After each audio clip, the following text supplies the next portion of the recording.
বিসমিল্লাহির রহমানির রহিম। Hi everyone, আজ আমি আপনাদের দেখাবো একটি মানবিক কাজের ভিডিও। যে মানবিক কাজটি করে দেওয়া হয়েছে ১ নং পানখালী ইউনিয়নের ৩ নং ওয়ার্ড কাটাবুনিয়া গ্রামের শেষ প্রান্তে অবস্থিত একটি উঁচু জীর্ণশীর্ণ রিক্সি কালভার্টের কাজ।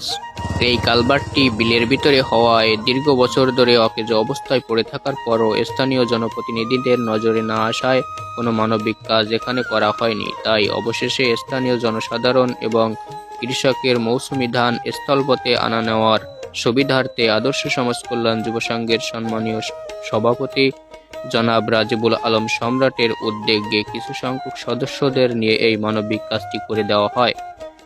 প্রথম দিনের কাজের অংশ বিশেষ দেখানো হলো এবং পরবর্তীতে অন্য ভিডিও এর পরবর্তী আপডেট জানানো হবে। এরকম মানবিক কাজের ভিডিও পেতে আদর্শ সমাজ কল্যাণ যুব সংঘের পেজ ফলো দিয়ে সঙ্গে থাকতে পারেন। ধন্যবাদ। আল্লাহ হাফেজ।